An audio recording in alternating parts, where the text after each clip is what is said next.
Kakatapos lang magtrabaho ng lalaki at pauwi na siya nang biglang may siga na nagbato ng upos ng sigarilyo sa kanya. Gayunpaman, nang makita niya ang mukhang siga ng lalaki, yumuko na lang siya na parang walang nangyari at naglakad palayo. Hindi inaasahan, ang siga na naghahanap ng gulo ay biglang inapaka ng silinyador at sumugod sa kanya. Tinamaan ng mabilis na sasakyan ng lalaki, dahilan para gumulong siya sa kalsada. Bumaba ang siga mula sa sasakyan at malakas na humingi ng paumanhin mula sa kanya. Kahit mayabang, nagtimpi ang lalaki at humingi ng dispensa para matapos na.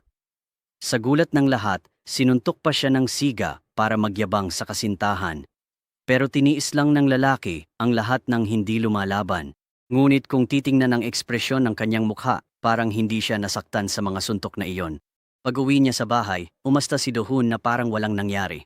Naghanda siya ng maayos na pagkain at tinawag ang kanyang anak na si Minji para kumain. Gayunpaman, nasa edad ng pagre-rebelde si Minji kaya naiinis siya sa sobrang pag-aalaga ng kanyang ama. Dahil dito, kahit magkasama sila sa iisang bubong, halos 3 pangungusap lang ang naibibigkas ng mag-ama sa isa't isa sa buong maghapon. Hindi kailanman inakala ni Dohun na ang anak niyang labis niyang minamahal ay dumaranas pala ng araw-araw na bangungot sa paaralan. Isang grupo ng mga nambubuli, pinamumunuan ng isang babaeng blonde na nagngangalang Hairi, ang laging naghahanap ng dahilan para asarin si Minji halos araw-araw. Walang tigil na pinagtatawanan ni Hairi ang mga damit ni Minji dahil daw amoy matanda ito, at pagkatapos ay malupit siyang pinagtatawanan dahil isa siyang batang walang ina. Minsan ay galit na lumaban si Minji, ngunit ang naging resulta lang ay mas matinding panghahamak mula sa grupo ni Hairi. Samantala, kabaligtaran naman ang ugali ng ama ni Minji. Mula nang pumanaw ang kanyang asawa, mag-isang pinalaki ni Dohun si Minji mula pagkabata.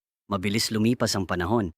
Ngayon, nasa 11 baitang na si Minji, habang si Dohun ay pumasok na sa gitnang edad. Sa kasalukuyan, isa lamang siyang karaniwang manager sa bangko. Araw-araw siyang pumapasok sa trabaho, at pag-uwi sa gabi, ang tanging kaligayahan niya ay mapanood ang kanyang anak na lumalaki. Ang motto ni Dohun sa buhay ay panatilihin ang kapayapaan at huwag makipag-away kaninuman. Gustong-gusto niyang iwasan ang gulo, ngunit tila ayaw siyang tantanan ng tadhana. Nang mapagtanto niyang malapit na ang kaarawan ng kanyang anak, biglang naalala ni Dohun ang panghaharas sa kanya ng siga noong nakaraang gabi. Biglang sumiklab ang pag-aalala sa kanyang dibdib, natatakot na baka makatagpo rin si Minji ng masasamang tao sa lansangan. Sa simula, balak sanang regaluhan ni Dohun si Minji ng mga gamit para sa self-defense bilang regalo sa kaarawan. Ngunit napigilan siya sa tamang oras ng kanyang kasamahang babae na si Sang-a. Iminungkahi ni Sang-a na mas mabuting bigyan ni Dohun si Minji ng t-shirt na patok sa mga kabataan. Sabi pa ng kasama, kapag tinanong ni Minji balang araw ang tungkol sa ama, maipagmamalaki ni Dohun na binili niya ng mahalang damit na iyon. Tiniyak ni Sang-a sa kanya na siguradong magugustuhan ni Minji ang kanyang medyo makalumang ama at matutuwa ito. Dahil makatuwiran ng payo, agad nagpasya si Dohun na bilhin ang mamahaling t-shirt para sa kanyang mahal na anak. Pagdating sa bahay, palihim na itinago ni Dohun ang regalo sa loob ng isang drawer. Pagkatapos, naglakad siya papunta sa laundry room, balak makipag-usap at magkaroon ng masinsinang pag-uusap kay Minji. Gayunpaman, nagpakita ng masamang ugali si Minji at sinabi kay Dohun na simula ngayon, kung sino ang may-ari ng mga damit, ay siya na rin ang dapat maglaba ng mga iyon. Dagdag pa ni Minji, ayaw niyang mahawahan ng amoy ng matanda ang kanyang mga gamit. Ang masakit na sinabi ni Minji ay labis na nakasakit kay Dohun, kaya malungkot siyang tumalikod at umalis. Hindi alam ni Dohun na binubuli pala si Minji sa paaralan dahil wala siyang ibang mapaglabasan ng kanyang stress. Si Minji ay nauwi sa pagbubuhos ng lahat ng kanyang sama ng loob sa kanyang ama. Kinabukasan ng umaga, labis na nagulat si Dohun nang madiskubre niyang hinugasan ni Minji ang tambak ng maruruming pinggan sa kusina mula pa noong nakaraang gabi.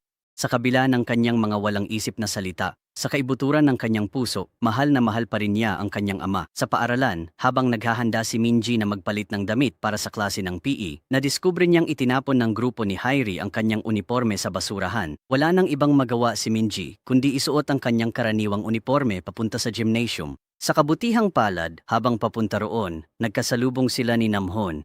Si Namhon ay isang sikat na binata na matagal ng lihim na hinahangaan ni Minji.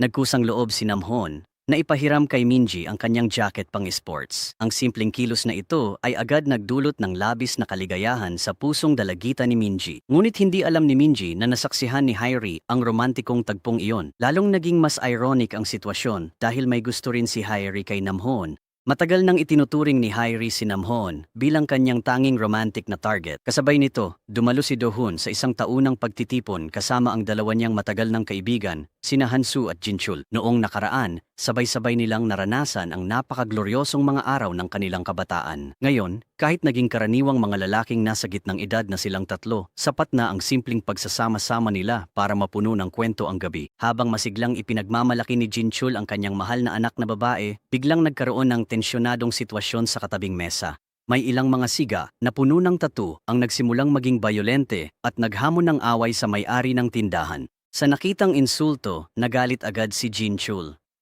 Gusto niyang leksyonin ang mga siga. Pinigilan siya ni Do-hoon at Han-soo at pinayuhang magtimpi dahil sila'y mga middle-aged na kailangang magtiis sa kawalang katarungan. Natatakot sina Do-hoon at Han-soo na baka mawala ng pasensya si Jin-chul at lalo pang lumala ang sitwasyon. Gayunpaman, nang makita ito, lalo pang nagpakitang gilas ang grupo ng mga siga. Binuhusan nila ng mainit na tsaa si Jin-chul. Kinagat ni Jin-chul ang kanyang mga ngipin, pilit na tinitiis ang sakit para lang makalampas ito. Ngunit napansin ng isa sa mga siga ang litrato ng anak ni Jin-chul na nakaprint sa kanyang damit.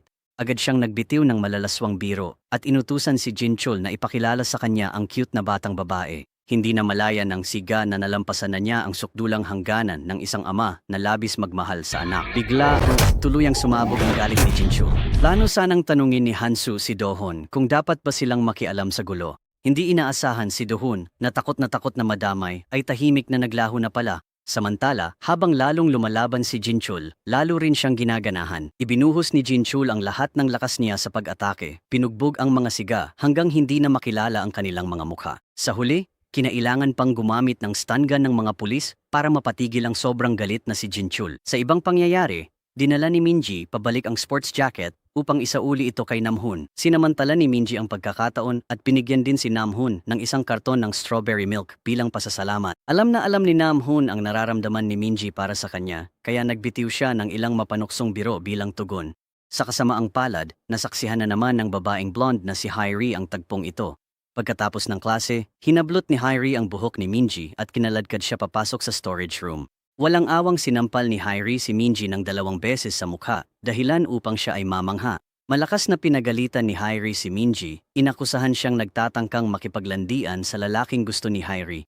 Labis na nagdamdam si Minji at ipinaliwanag na ibinabalik lang niya ang jacket kay Namhoon. Gayunpaman, tuluyang binaliwala ni Hairi ang mga paliwanag na iyon. Sinipa ni Hairi si Minji ng diretso dahilan upang siya ay bumagsak sa sahig. Minaliit ni Hairi si Minji at sinabing ang dahilan ng kanyang pagwawala ay dahil ayaw niyang kumapit kay Namhoon ang amoy nito.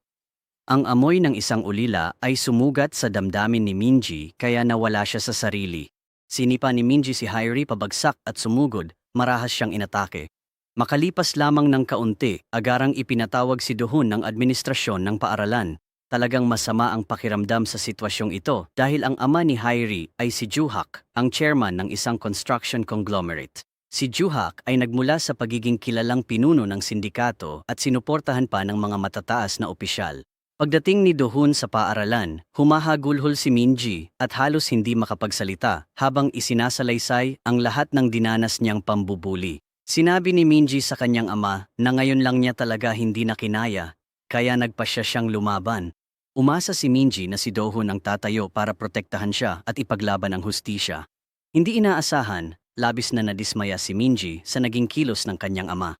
Wala man lang sinabi si Do-hoon na kahit anong paliwanag, sa halip tuwirang lumuhod siya sa harap ng mga magulang ni Hairi, yumuko at humingi ng paumanhin. Nagmakaawa si Do-hoon sa pamilya ni Hairi na patawarin si Minji. Pati ipinangako ni Do-hoon na agad niyang aasikasuhin ang papeles para mailipat ng paaralan ang kanyang anak. Nagkunwari si Chairman Joo-hak na nagpapakita ng pagpaparaya. Sinabi niya na pumayag siyang palampasin ang insidenteng ito dahil naaawa siya sa kalagayan ni Minji na walang ina. Ngunit, sa mismong pag-alis ng mag-ama, agad na inusisa ni Joo-hak ang kanyang mga tauhan tungkol sa tunay na pagkatao ni Do-hoon. Nang malaman niyang isang ordinaryong empleyado lang ng bangko si Do-hoon, agad na lumitaw ang hayagang paghamak sa mukha ni Joo-hak. Hindi pa siya tumigil doon, nagbigay pa si Joo-hak ng mahigpit na babala sa punong guro. Nagbanta siya na kung muling magdusa ang kanyang anak, wala nang dahilan para manatiling bukas ang paaralang ito.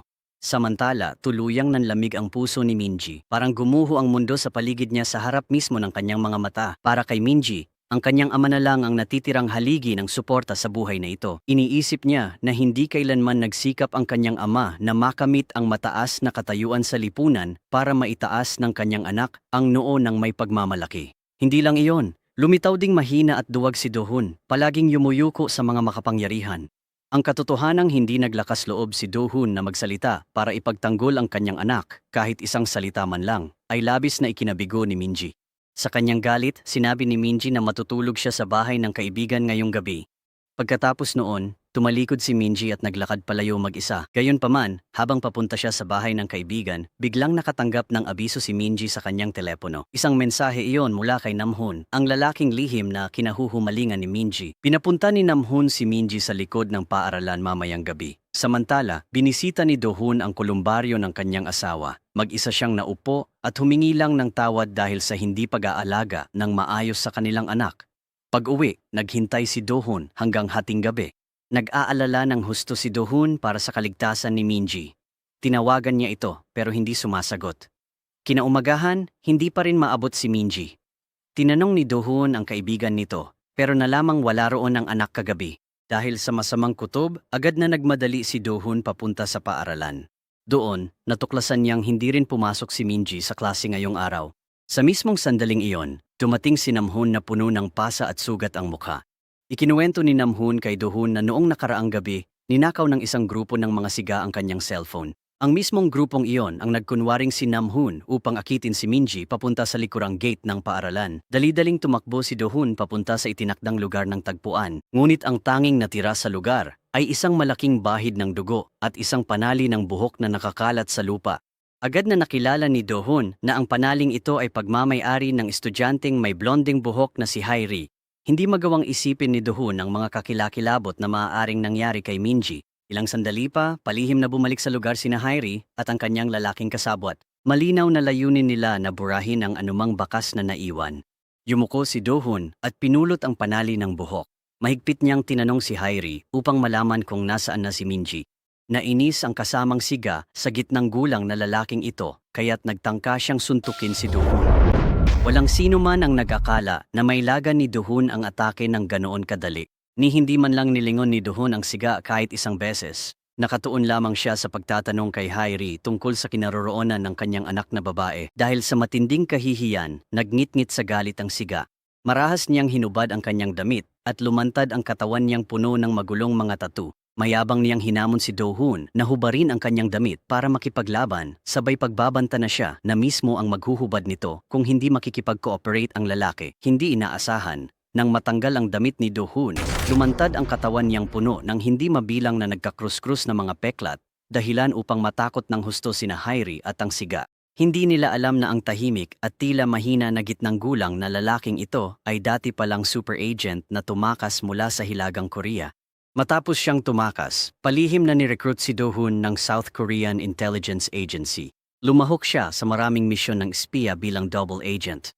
Si Do-hun pa nga ang naging komandante sa isang operasyong pagpaslang laban sa pinakamataas na pinuno ng Hilagang Korea upang tuluyang talikuran ang madugong mundong iyon at opisyal na magretiro. Ilang taon na ang nakalipas, napilitan si Do-hun na tutukan ng baril ang sarili niyang nakatataas. Kinailangan niyang pagdaanan ang matinding hirap upang mapalitan ang kanyang nakaraan ng karaniwang pagkakakilanlan na taglay niya ngayon. Gayunpaman, ang kapalit na kailangang bayaran ni Do-hun ay ang mahigpit na pagmamanman ng mga autoridad sa bawat kilos niya. Gaano man ito kaliit, kung sakaling hindi sinasadyang mailantad ni Do-hun ang kanyang tunay na kakayahan, tuluyan nang magwawakas ang payapang buhay nilang mag-ama. Dahil mismo sa kadahilanang iyon, sa mga nakaraang taon, mas pinili ni Do-hun na lunukin ang kanyang pride at tiisin ang kahihiyan. Mas pinili niyang maging punching bag kaysa buhayin ang kanyang instinct sa pagpatay.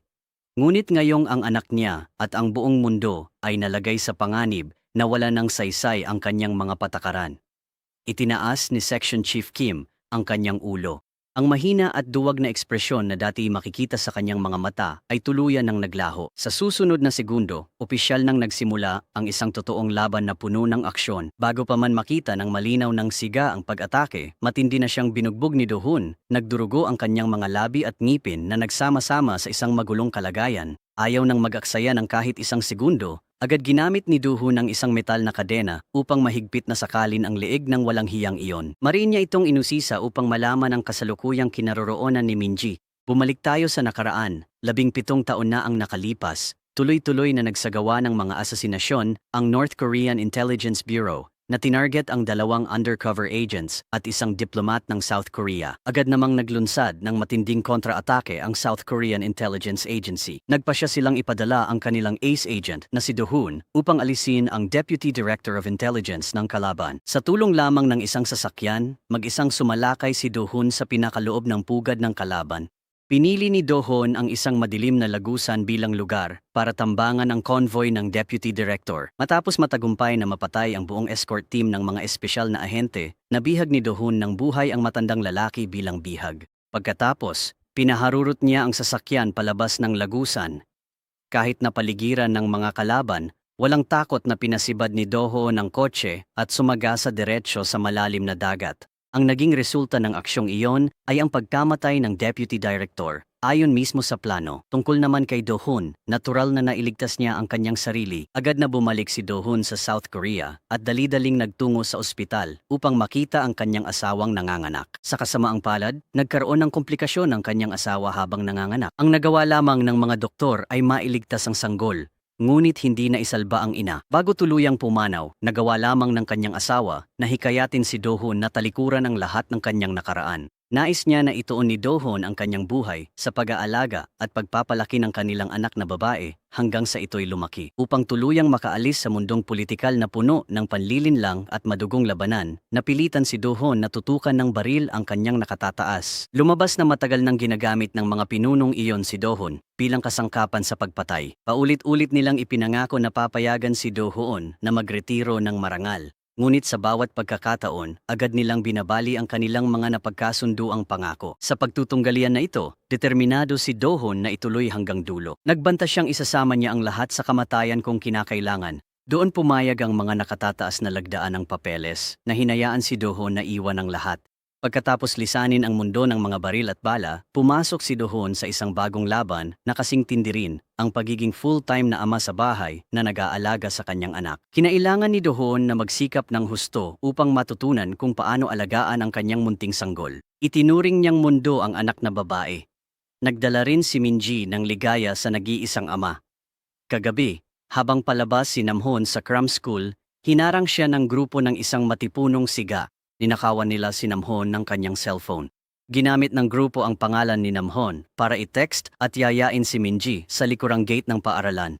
Pagdating ni Minji sa lugar ng tagpuan, hindi niya nakita kahit saan si Namhoon. Sa halip, nagdala si Hairi ng isang grupo ng mga tao roon upang isagawa ang kanyang paghihiganti. Dahil sa patuloy na pang-iinsulto at pananakit ng babaeng estudyanteng blonde, hindi na nakayanan ni Minji ang lahat. Agad siyang naglunsad ng matinding pagkontra. Hindi inaasahan, namana pala ni Minji ang galing sa laban mula sa ama. Lumaban siya pabalik at natalo si Hairi. Nang makita ng siga na natatalo ang kasintahan niya, bigla siyang sumali at inatake si Minji. Si Hairi naman, sa sobrang hiya, ay biglang pumulot ng ladrilyo at inihampas ito sa ulo ni Minji. Nagpatuloy ang pagsasali ng script.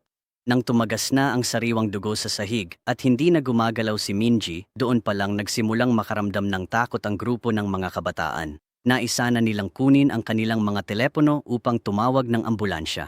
Ngunit mabilis na kinumpiska ng malaking siga ang lahat ng gamit pang komunikasyon.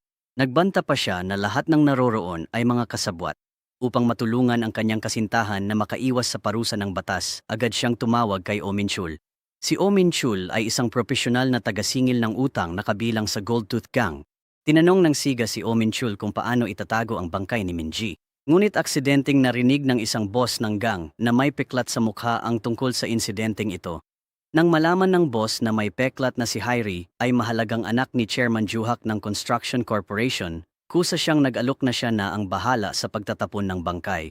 Walang nakakaalam kung anong plano ang binabalak ng lalaking ito sa kanyang isipan. Matapos direktang ihagis si Minji sa trunk ng kotse, nagbigay ng garantiya ang boss kay Hairi. Tiniyak niya na malinis at propesyonal nilang itatapon ang bangkay sa dagat.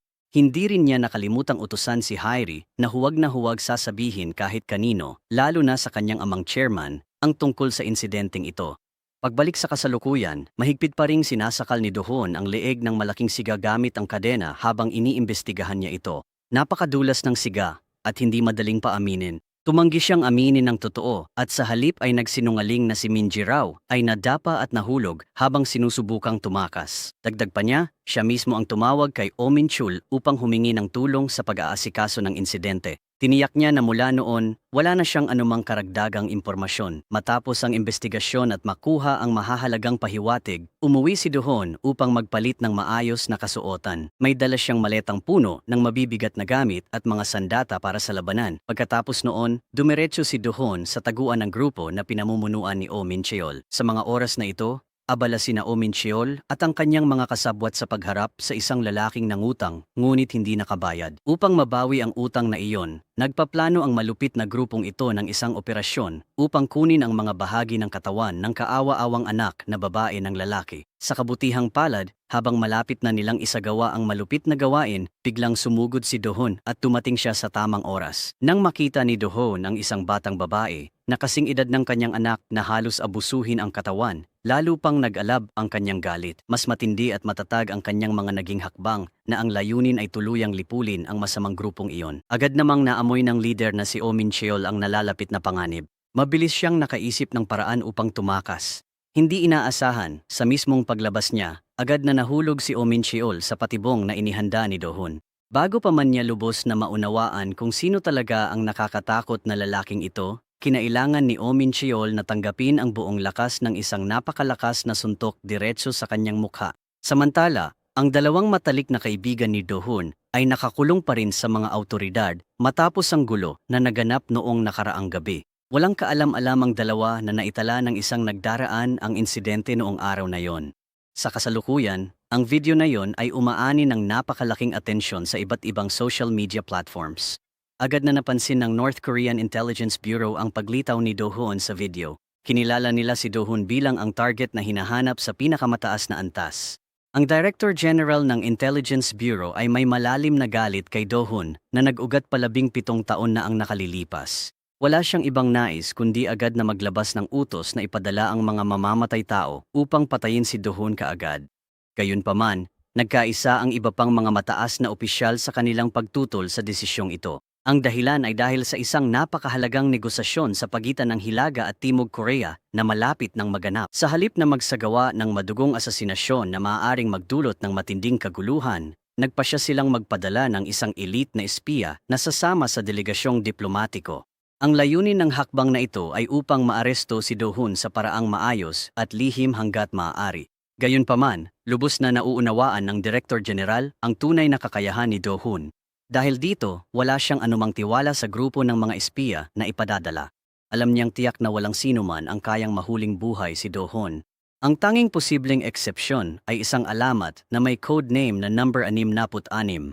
Itinuturing ang taong ito bilang pinakadakilang halimaw sa buong kasaysayan ng intelihensya ng Hilaga. Minsan niyang nagawang lipulin mag-isa ang isang buong platon ng South Korean Commando. Sa kasamaang palad, ang trump card na ito ay namatay matapos ang pagtataksil ni Dohon. Maraming taon na ang nakalipas. Ngunit biglang naalala ng Director General na may nakababatang kapatid pa pala ang taong iyon. Ang nakababatang kapatid na ito ay isa ring napakatakot na espiya na hindi naman pahuhuli sa galing kumpara sa kanyang kuya. Nang mapagtanto ng Direktor General na may malalim na galit ang binatang ito dahil sa pagkamatay ng kanyang kapatid, napagpasyahan niyang gamitin ito. Nais niyang gamitin ang mga kamay ng binatang ito upang alisin ang traidor na si Dohon. Sa kabilang panig ng labanan, si Director Kang Guk-chol na nagtatrabaho sa South Korean Special Forces Bureau ay nakararamdam din ng matinding sakit ng ulo.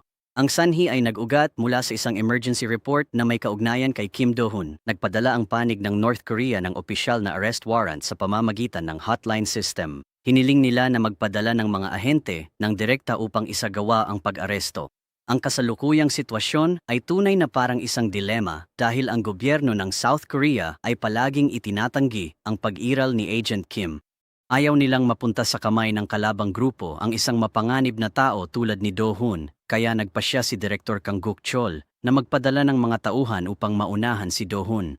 Sa parehong oras na ito, abala si Dohon sa pag-iimbestiga sa walang kwentang si Oh Min-cheol. Gayunpaman, kahit na labis na binugbog ni Dohon, matigas pa ring tumanggi si Oh Min-cheol na magsalita kahit isang salita. Hindi lang iyon, malakas pa niyang tinakot si Do-hoon na isasampa niya ito sa korte dahil sa pananakit ng kapwa. Lumabas na naglakas loob si Oh Min-cheol na umasta ng arogante dahil menor de edad pa siya. Naniniwala siyang kahit anong krimen ang gawin niya, hindi siya mapaparusahan ng batas. Gayunpaman, ang pag-uusap tungkol sa batas sa isang ama na nawala ng anak ay isang walang saysay na pagsisikap. Malamig na inilabas ni Do-hoon ang baril na may silencer. Agad siyang nagpaputok ng bala diretso sa binti ni Oh Min-cheol. Tinakot ni Do-hoon ang binata na pinabayaan lang niya itong mabuhay dahil naniniwala siyang buhay pa ang kanyang anak na si Minji.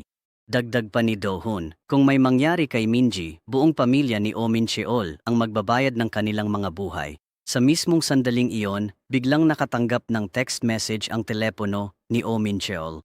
Inutusan siya ng amo na agad patahimikin ang lahat ng tauhan tungkol sa insidenteng nangyari kahapon. Agad na pinagana ni Do-hoon ang telepono at tinawagan pabalik ang numerong iyon. Gayunpaman, nanatiling tahimik ang tao sa kabilang linya.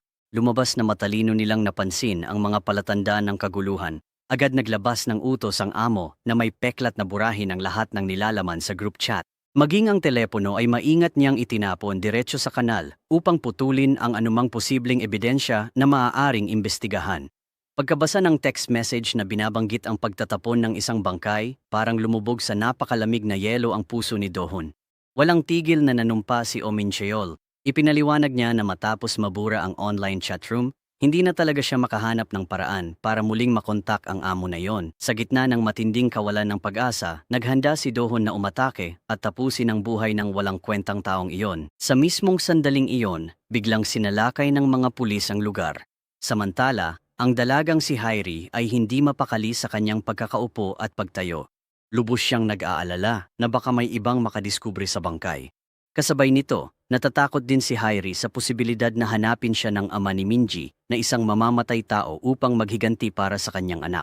Habang nagpapanggap na may sakit si Hairi at nagkukulong sa kanyang silid, dumating ang kanyang amang chairman mula sa trabaho. Nang tanungin ni Hairi kung anong trabaho ang ginagawa ng ama ni Minji, agad ginamit ng chairman ng pagkakataon upang turuan ng leksyon ng kanyang anak gamit ang napakatoksikong ideolohiya. Pinayuhan niya si Hairi na kailanman ay huwag tanggapin ang pagiging sunod-sunuran. Binigyang diin niya ang kahalagahan ng pagpaparusa ng higit pa sa ginawa ng iba. Dagdag pa ni Joo-hak, dapat mong gawing takot na takot ang iyong mga kaaway na nanginginig ang kanilang mga tuhod tuwing makikita ka. Samantala, malinaw namang ipinaliwanag ng boss na may peklat sa kanyang mga tauhan ang dahilan. Sinagot niya ang tanong kung bakit hindi niya sinamantala ang pagkakataon upang kikilan si Hairi. Sa katunayan, lubos na nauunawaan ng boss na may peklat na si Chairman Joo-hak na ama ni Hairi ay isang napakatakot na tao. Nagmula siya sa ilalim ng mundo, dalubhasa sa pagpatay sa kontrata. Pagkatapos noon, unti-unti siyang umangat at nakuha ang kontrol sa magkakaibang mga kumpanya ng konstruksyon. Sa kasalukuyan, hawak ni Joo-hak ang isang grupo ng mga mersenaryo na binubuo ng mga profesional na dating miyembro ng Special Forces. Ang hukbong ito ng mga mersenaryo ay laging handang gumamit ng matinding dahas upang parusahan ang sinumang magtatangkang hadlangan ang kanyang konstruksyon. Habang nagaganap ang mga pangyayaring ito, dinala si Do-hoon ng mga pulis sa punong himpilan ng pulisya. Wala siyang kaalam-alam na may isang mamamatay tao mula sa Hilagang Korea na tumawid ng hangganan papuntang Timog Korea na may iisang misyon, siya ay patayin. Ang mamamatay taong iyon ay walang iba kundi ang tunay na nakababatang kapatid ng alamat na espiya na may codename na number 66. Sinadya ng Direktor General na bigyan ng maling impormasyon ang binatang ito. Nagsinungaling siya, sinabing ang kapatid ng binata ay tinaga sa likod at pinatay mismo ni Do-hoon. Pagkatapos, opisyal na iginawad ng Direktor General sa binata ang alamat na codename na number 66. Binigyan niya ang binata ng isang napakahalagang misyon na magtungo sa timog upang lipulin ang traidor na si Do-hoon. Ang bagong Agent 66 ay pumasok sa Timog Korea sa pamamagitan ng rutang dagat. Hindi nagtagal, opisyal na siyang nakarating sa lungsod ng Seoul. Isang undercover sleeper agent ang diretsyong nag-abot ng kotse sa binatang ito. Ibinigay din ng espiya ang address ng istasyon ng pulis kung saan nakakulong ang dalawang matagal ng kaibigan ni Do-hoon. Habang malakas na humihingi ng pagkain si Jin-chul, biglang may lumitaw na delivery man. Ang nagkunwaring delivery man ay walang iba kundi ang espiya mula sa Hilagang Korea. Diretsahan niyang tinanong kung nasaan si Do-hoon ngayon. Sa una, nagkunwari si Jin-cheol na inosente at nagsalita ng mga walang kwentang bagay. Gayunpaman, nang maglabas ng baril ang espiya upang takutin siya, dali-daling inamin ni Jin Cheol ang lahat ng detalyadong impormasyon tungkol sa tirahan ni Do-hun. Pagkaalis ng anino ng mamamatay tao, sunod-sunod na sinuntok ni Jin Cheol ang kanyang kasama sa selda ng ilang beses. Dahil dito, napahawak sa tiyan ang lalaki at napapilipit sa sakit. Kasunod nito, malakas na sumigaw si Jin Cheol na may isang tao raw na sinasaktan at malapit ng mamatay. Sinamantala niya ang pagkakataon nang magmadaling buksan ng pulis ang pinto ng selda upang tingnan at agad siyang tumakbo palabas na parang hangin. Samantala, abala ang Gold Tooth Gang sa pakikitungo sa isang matigas na mamamayan na tumangging lumipat. Matapos nilang mapilitang pumirma ang lalaki sa kasunduan, labis na nagmukhang mayabang ang among may peklat. Umupo siya at muling pinakinggan ang audio recording ng kanyang pag-uusap kay Hairi, ang dalagang babae. Ang recording na ito ay pinagsama-sama at inedit ng napakaayos. Sa audio clip na iyon, narinig na umamin si Hairi na kumuha siya ng buhay ng ibang tao. Ipinahayag din niya ang kagustuhang upahan ng amo upang itapon ang bangkay para sa kanya. Sa kabilang banda, tahasang tinanggihan ito ng amo. Sa katunayan, hindi pa pala naitapon ng grupong ito ang bangkay gaya ng ipinangako. Iniwan pa rin nila ang biktima na hindi ginagalaw sa loob ng trunk ng kotse.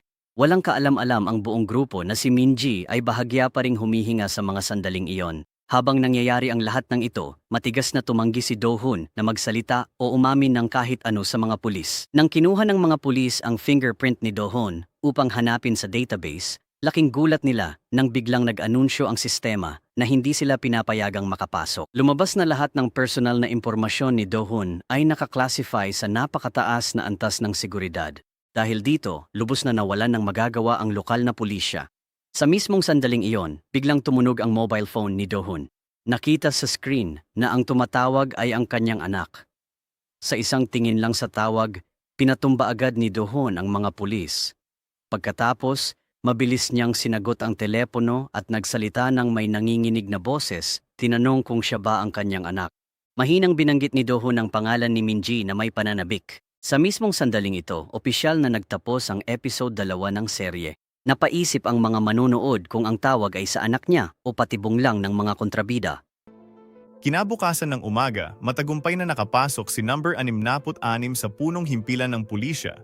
Kasabay ng pagdaan ng tiyuhin sa martial arts na si Hansu, nakakalabas lang matapos maaresto dahil sa rambol. Sandaling nakaramdam ang tiyuhin na kahina-hinala ang taong ito.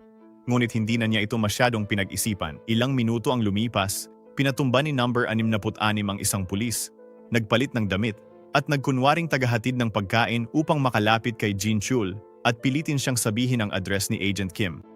Agad na nakilala ni Jin Cheol na ang kaharap niya ay isang espiya mula sa Hilaga at sinubukan din niyang magkunwaring siya si Kim upang iligaw ito. Ngunit wala rin itong silbi dahil nakita niyang may dalang armas ang kalaban at may mga sibilyang kasama sa selda, kaya napilitan siyang ibigay ang totoong address ni Agent Kim. Nagbabala si Jin Cheol, "Ikaw ang mamamatay, hindi si Agent Kim."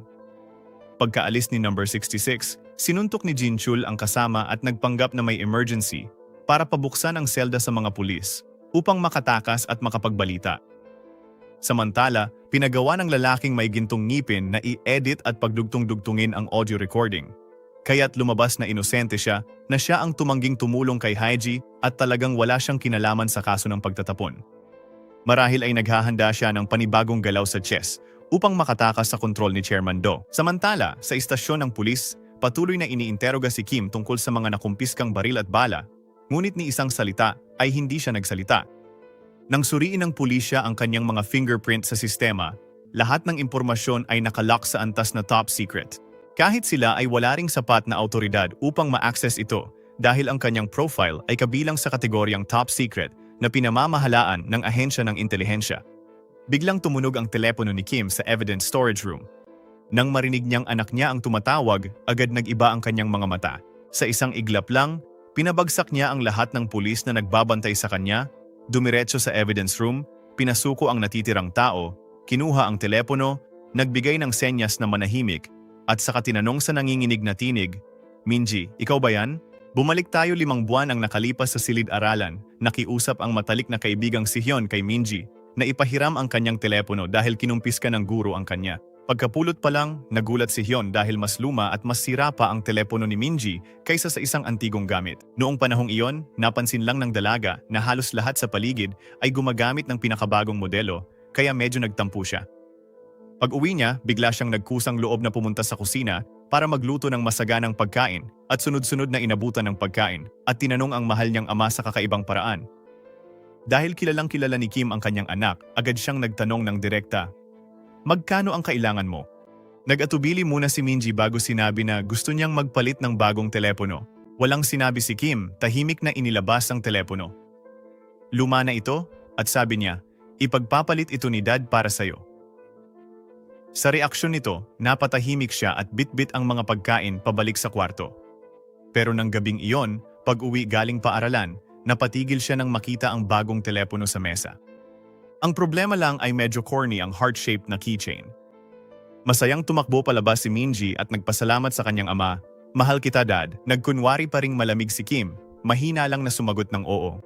Pero nang maisara na ng anak niya ang pinto ng kwarto, tahimik na sumilay ang ngiti sa kanyang labi at mahina niyang ibinulong sa sarili, "Mas mahal ka pa ni Dad kaysa diyan." Bumalik tayo sa kasalukuyan na siyang pinakanakakakaba para sa lahat. Nanginginig ang boses ni Kim nang tanungin niya, "Minji, ikaw ba yan?" Pero sa kabilang linya, katahimikan lang at tunog ng pagbitin ng tawag ang narinig. Paulit-ulit siyang tumawag pabalik pero walang sumasagot. Lahat ng pag-asang sumiklab ay agad na napawi. Sa galit at kawalang magawa, sinuntok niya ang steel locker hanggang lumubog ito at mabilis na umalis ng istasyon ng pulis. Kasabay nito sa punong tanggapan ng intelihensya ng South Korea, agad na inutusan ni Director Kang ang kanyang mga tauhan na hanapin ang teleponong tumawag kay Kim. Ngunit gumamit ang kalaban ng encrypted na sistema ng komunikasyon kaya hindi rin ma-access ng intelihensya ang datos. Samantala, si Kim na nakaupo sa kotse ay hindi pa rin tumigil sa pagtawag pabalik sa kanyang anak na babae, paulit-ulit. Sa huli, kahit ayaw niya, nagpasya pa rin siyang hanapin ang isang taong makakatulong sa kanya. Sa bangko, tumatanggap ng kliyente si Sang A nang bigla siyang makatanggap ng tawag sa telepono. Agad nagbago ang ekspresyon ng kanyang mukha. Mahinahon lang siyang sumagot ng, "Oo." At pagkatapos ay tinanggal ang kanyang badge bilang empleyado at inilapag ito sa mesa, kahit na patuloy siyang tinatawag ng kanyang mga kasamahan. Sa kabilang banda, ang kapitbahay na tito na may-ari ng dry cleaning shop ay nakatanggap din ng katulad na tawag. Agad niyang isinara ang tindahan, tahimik na kumuha ng mga sandata para itago sa kanyang katawan, at pagkatapos ay umalis.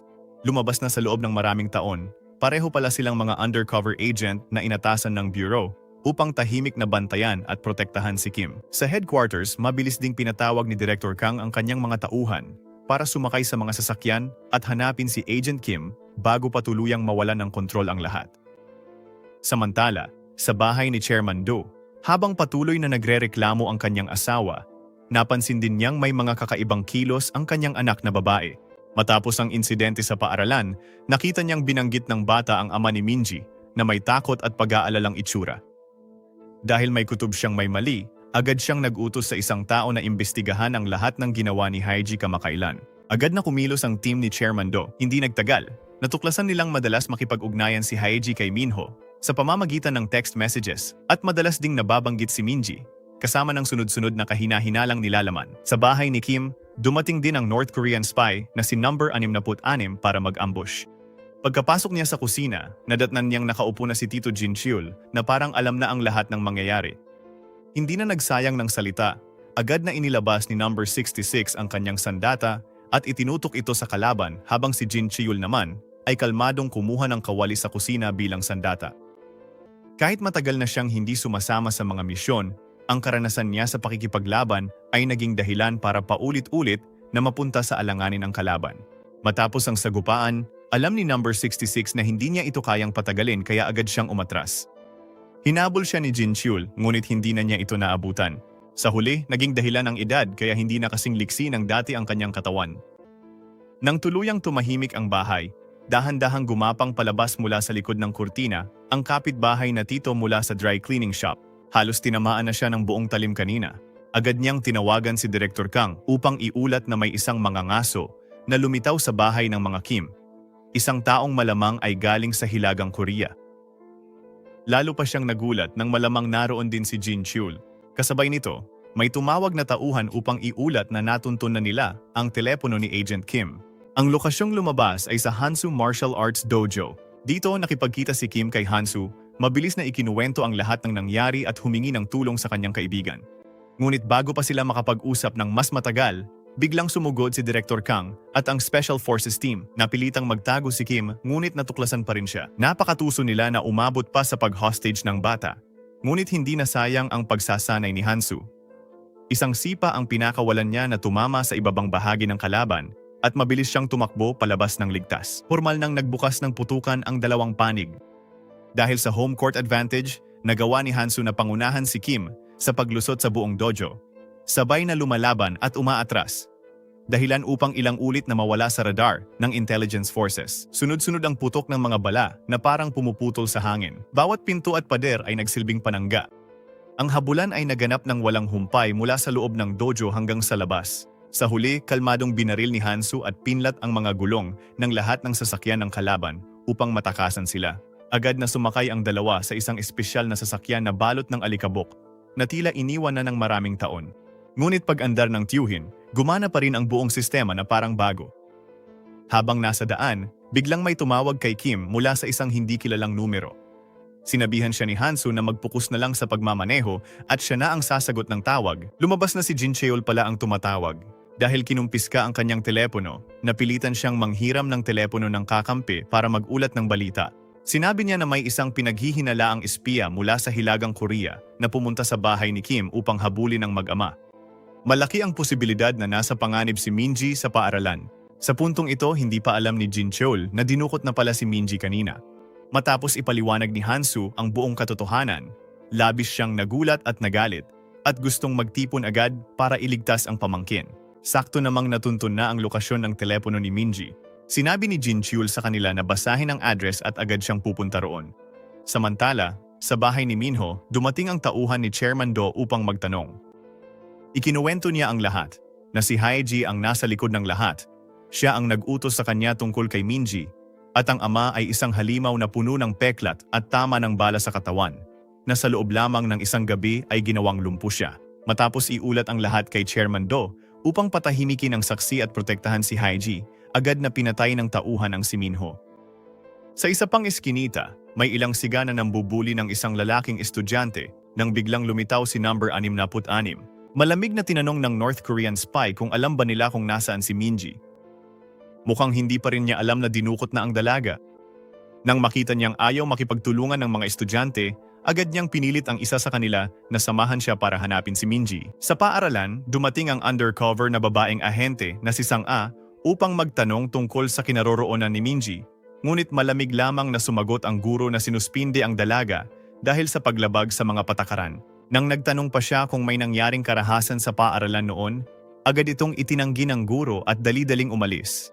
Malinaw na tinatangkang itago ng paaralan ang buong insidente sa pagitan ni Haeji at Minji. Sa mga oras na iyon, hindi sinasadyang nadaanan niya si number 66, ngunit hindi niya namalayan na ito pala ang North Korean spy. Samantala, si number 66 ay tahimik na pumasok sa medical room, pinatahimik si Hyun at pinilit siyang isiwalat ang lahat ng impormasyon tungkol kay Minji. Kasabay nito, dumating din sa paaralan ang kapitbahay na tito na may-ari ng dry cleaning shop upang alamin ang kinaroroonan ni Minji. Pagkarating niya sa parking lot, nabangga niya si Sang-a. Napag-alaman na pareho pala silang ipinadala rito ng intelligence agency na may parehong misyon, hanapin si Kim. Habang nakaupo sa kotse at nagmamasid, nakita ng kapitbahay na tito ang lalaking nakaitim na dumaan. Kahit pamilyar ang dating nito sa kanya, hindi pa rin niya agad naisip na si number 66 pala iyon. Sa panig naman ni Congressman Kim, nagkaroon siya ng pagpupulong kay Chairman Do upang talakayin ang proyekto ng pagtatayo ng free trade zone sa anyo ng North-South Joint Venture na layuning makahikayat ng mas maraming kongresista na sumali. Ngunit hindi naging madali ang lahat. Kaya naman ang pagpupulong na ito ay para sa kooperasyon at upang hilingin kay Chairman Do na sumuporta at magbukas ng daan para sa kanila. Punong-puno pa rin ng mga kalkulasyon ang isip ni Chairman Do.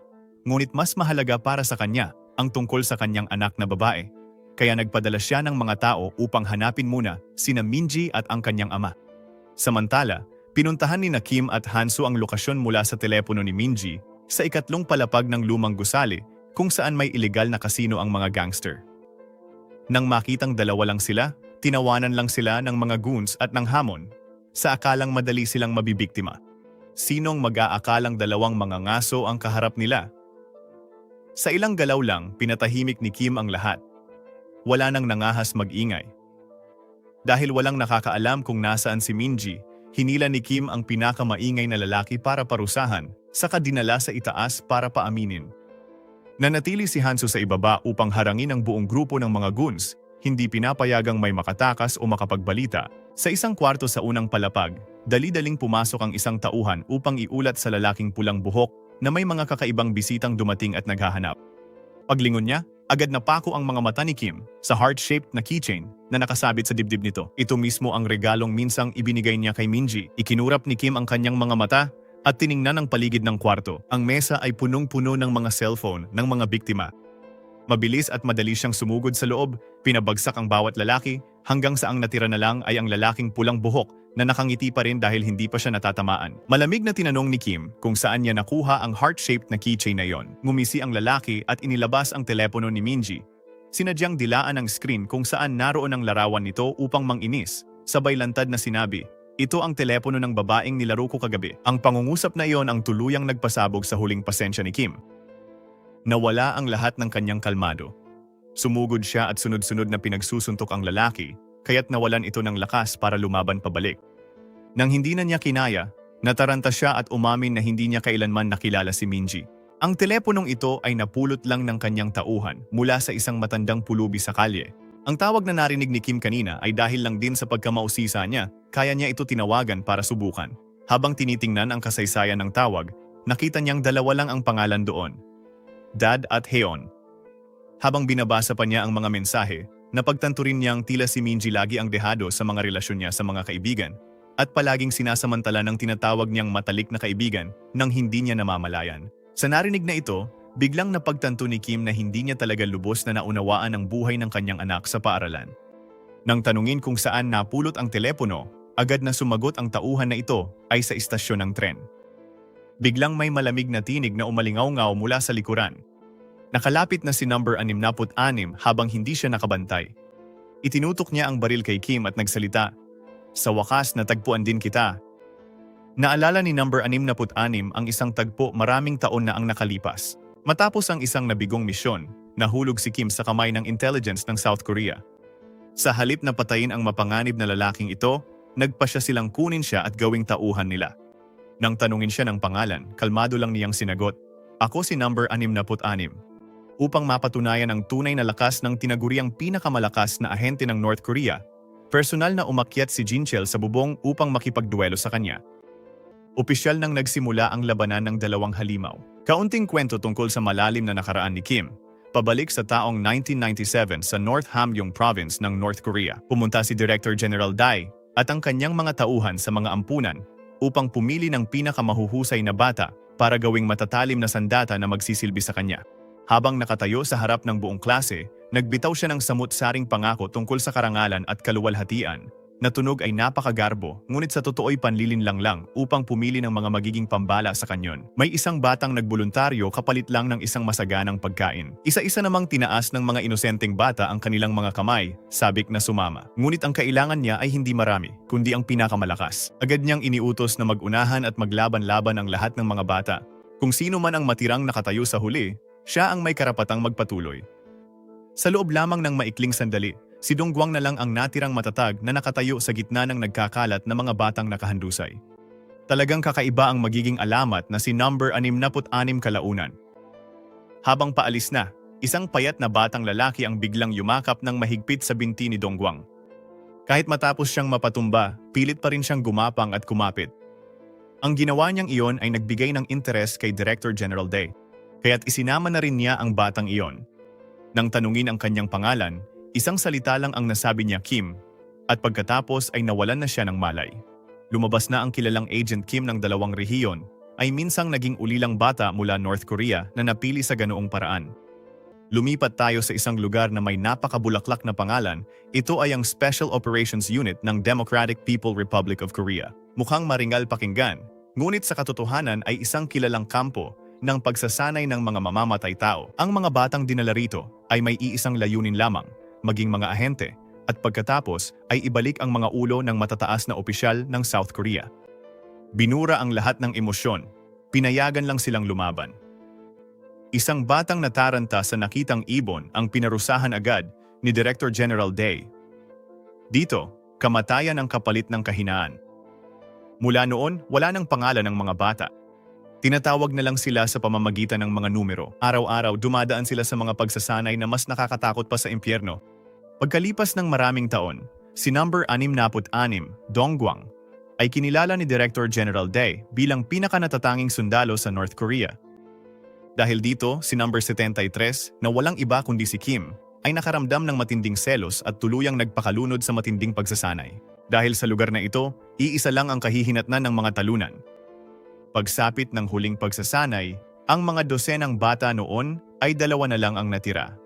Si number 66 at si number 73. Pagkatapos noon, nagsimula ang kanilang kahangahangang pag-unlad. Hindi nagtagal, nagtipon ang 2 kasama ang kanilang mga kasamahan at ipinadala sa Gangwon Province upang isagawa ang misyon ng pagpatay sa mga mataas na opisyal ng Timog Korea. Hindi inaasahan, nalaman na pala ng panig ng Timog Korea ang lahat ng kanilang mga kilos. Nahulog ang buong grupo sa isang pananambang. Umalingaw-ngaw sa himpapawid ang mga pagsabog. Isa-isang nagbagsakan ang mga kasamahan. Sa huli, si number 73 na lang ang nakaligtas. Pagkagising niya, biglang naalala ni Kim ang araw na umalis si Dongguang. Ang nakababatang kapatid ay umiiyak ng labis habang humahabol sa kanya. Samantalang ang nakatatandang kapatid ay ngumiti lang at nangakong babalikan siya balang araw. Talagang nakakalungkot. Bumalik sa kasalukuyan, ang taong nakatutok ng baril kay Kim ay siya mismong nakababatang kapatid na ngayon ay ang bagong number 66. Palagi niyang pinaniwalaan ang mga sinabi ni Director General Day na si Kim mismo ang nagtaksil at sumaksak sa kanyang kapatid mula sa likod upang maagaw ang codename na number 66. Sa mismong sandaling iyon, nakabitin sa alanganin ng sitwasyon. 2 ahente mula sa South Korean Intelligence Bureau ang biglang lumitaw upang iligtas siya. Paulit-ulit nilang pinayuhan si Kim na sumuko upang maiwasan ang pagdanak ng dugo. Gayunpaman, nang malaman nilang dinukot si Minji, parehong natigilan ang 2 at sa huli ay tahimik na nilinis ang daraanan upang makapagpatuloy ang ama sa paghahanap sa kanyang anak na babae. Habang paalis na sina Kim at Hansu at naging pabaya ang lahat, biglang inagaw ni number 66 ang baril at agad na nabaligtad ang sitwasyon. Ang kapitbahay na tito na nagpapatakbo ng dry cleaning shop ay nabaril at bumagsak sa lupa. Agad na sumugod mag-isa si Sangha upang harangan ang daraanan. Ngunit napakalakas talaga ng tunay na lakas ni number 66. Halos napilitan siyang umatras ng tuloy-tuloy. Sa kabutihang palad, sinamantala ni Kim at Hansu ang pagkakataon upang ligtas na makalayo. Nang sila na lang 2 ahente ang natira, dahan-dahang umupo ang kapitbahay na tito. Lumabas na ang bala ay tumama lang sa kanyang bulletproof vest. Kaya naman labis na natakot si Sangha.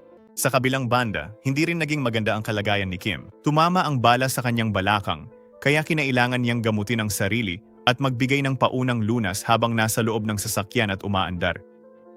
Abala si Hansu sa pag-check ng kalagayan ni Kim nang biglang humarang si Jinchol sa harap ng sasakyan, sumisigaw at ibinuka ang mga braso. Nagulat si Hansu at biglang preno, dahilan upang umusok ang mga gulong. Tuwing nagkikita ang 3 tito, ang tensyonadong atmosfera ay palaging nauuwi sa katatawanan. Pagkatapos magtipon muli, agad na nagtungo ang 3 sa istasyon ng tren upang hanapin ang palaboy na minsang nakapulot ng telepono ni Minji. Pagdating nila at matapos magtanong ng matagal, matigas pa rin siyang tumangging magsalita kahit isang salita. Nainis si Jinchol at hinawakan siya sa kwelyo, tinakot na hihilahin siya sa isang eskinita para sa pribadong usapan. Dahil dito, namutla siya sa takot at inamin ang lahat ng walang itinatago. Ikinuwento niya na napulot niya ang telepono sa basurahan matapos niyang makita mismo ang isang lalaki na bumaba mula sa isang puting kotse. Maayos ang buhok na nakatali sa bun at basta na lang itinapon ito sa gabi. Sa loob ng kotse, agad na nag-hack si Hansu sa sistema ng security camera. Hindi nagtagal, natukoy niya na ang nagtapon ng telepono ay si Sangman na kabilang sa Gold Tooth Gang. Samantala, sa pantalan, nakaupo ang mga siga mula kanina. Umiinom, kumakain, at mayabang na inaalala ang kwento tungkol sa anak ni Chairman Do na pumatay ng tao. Balak nilang gamitin ang kahinaang ito ng matanda. Ang buong grupo ay masayang nagtawanan na para bang nakamit nila ang isang tagumpay sa digmaan. Biglang, isang tauhan ang hindi sinasadyang kumuha ng piraso ng patatas para sa boss ng Gold Tooth Gang. na tumama mismo sa sensitibong damdamin nito, kaya't agad siyang nagwala, hinawakan ng tauhan, at walang tigil na binugbog. Ang tagpong iyon ay nagpaalala sa kanya ng 9 na taon na ang nakalipas noong siya ay isa pang tauhan lamang. Mismong ang boss ang nagtulak sa kanya mula sa mataas na palapag upang gawing sakripisyo, dahilan para matagal siyang maospital. Sa araw ng kanyang paggaling, ang una niyang ginawa ay ipadala ang kanyang boss diretso sa impyerno, at pagkatapos ay siya mismo ang umupo sa posisyon ng boss. Pagkatapos noon, minsang kusang lumapit sa kanya si Chairman Do, hindi lang siya minamaliit, kundi tinukso pa siya ng harapan. Sa galit, agad niyang inutusan ang kanyang mga tauhan na harapin ang puwersa ni Chairman Do.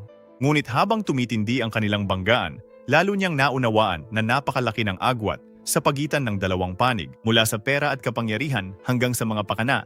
Wala siyang laban kumpara kay Chairman Do. Matapos siyang bugbugin ng husto, pinagtawanan pa siya bilang isang asong nagtaksil sa kanyang amo.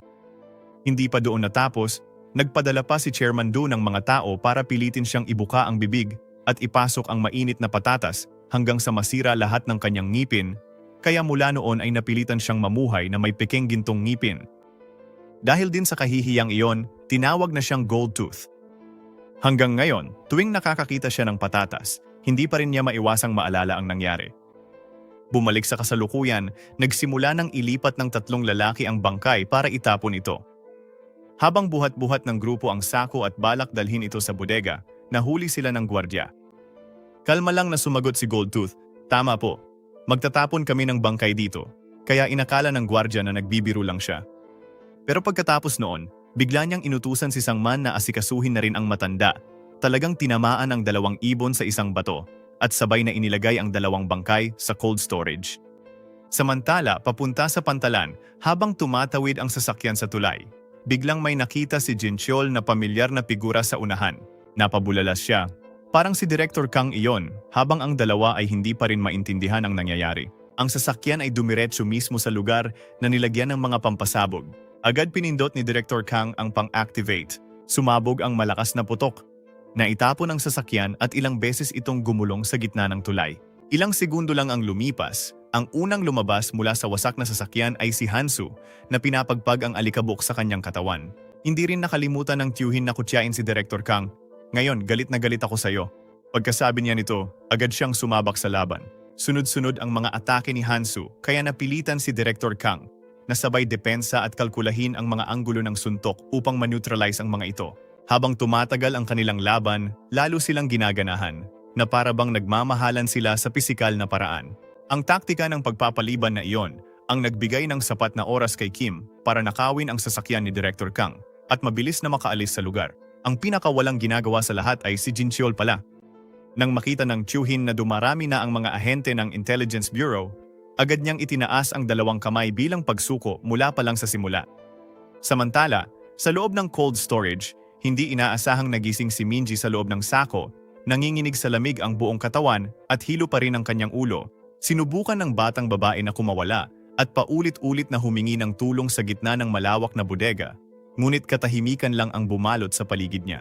Sa panig ng Goldtooth Gang, inutusan ng boss si Sangman na pumunta sa bodega para kunan ng litrato ang bangkay bilang ebidensya, ngunit naguluhan ang tauhan at hindi naintindihan ang ibig sabihin ng boss, kaya't sobrang nainis ang Goldtooth na halos magbago ang itsura ng mukha niya sa galit.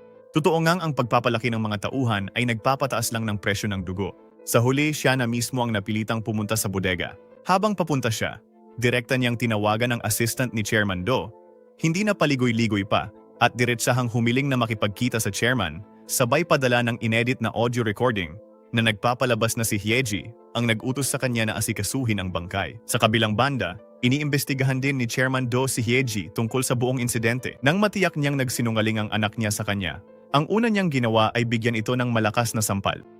Aakalain mong magagalit siya dahil ang anak niyang babae ang naging dahilan ng isang pagpatay. Sino ang mag-aakala na ang pinakaikinainis niya ay ang lakas ng loob ng mahal niyang anak na babae na aksyonan ito nang hindi siya sinasangguni? Malamig niyang sinabi, "Kung may buhay mang kailangang kitilin, ako ang dapat gumawa noon, at kailanman ay hindi ikaw." Pagkatapos noon, nagtanong pa siya ng isa pang bagay na nagpadama ng kilabot kay Hyeji.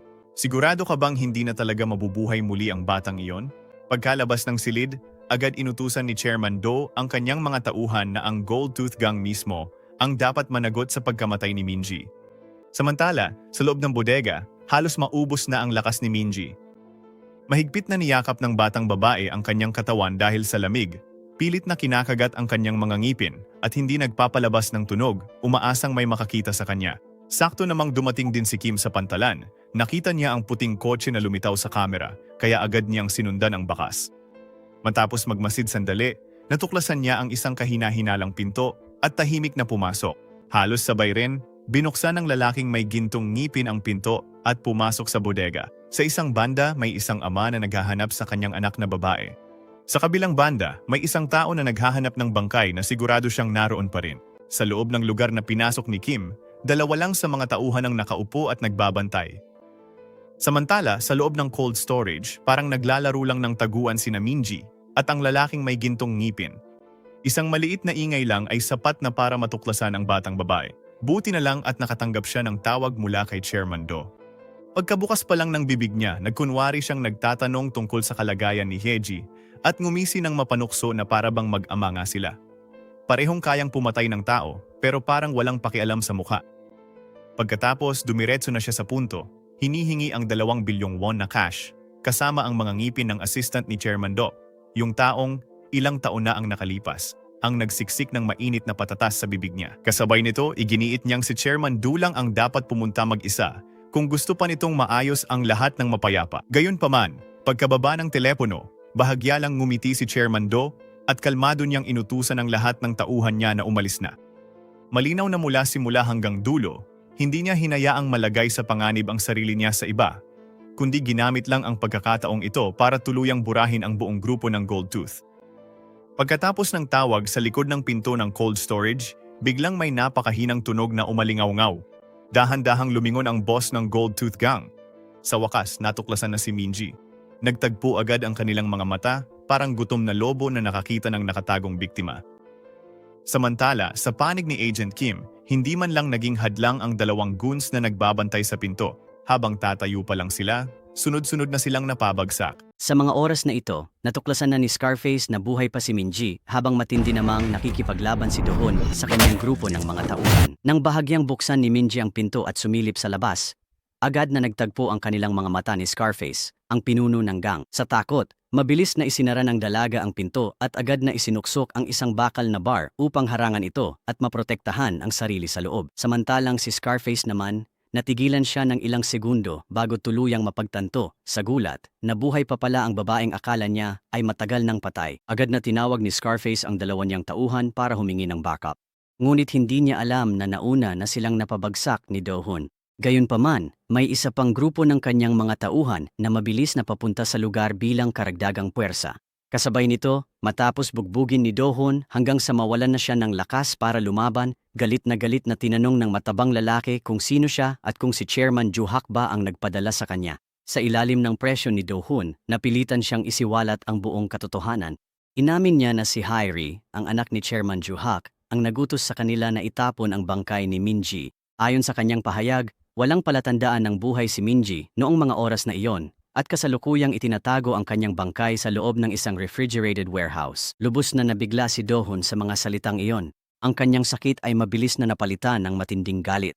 Nagpasya siyang pagbayari ng buong grupo at ipaghiganti ang kanyang anak. Samantala, sinamantala ng matabang lalaki ang pagkaabala ni Do-hoon at tinangkang umatake ng palihim. Gayunpaman, madali lamang na naiwasan ni Do-hoon ang kanyang atake. Nawalan ng balanse ang matabang lalaki, bumagsak sa isang power source at nawalan ng malay agad-agad. Sa gitna ng kaguluhan, mabilis na tumakas ang natitirang lalaki sa lugar. Samantala, inihatid ng mga ahente mula sa Special Operations Bureau si Jin Cheol pabalik sa kanilang base. Habang nasa daan, biglang nakatanggap ng signal ng lokasyon ang convoy mula kay Bureau Director Kang Guk Cheol.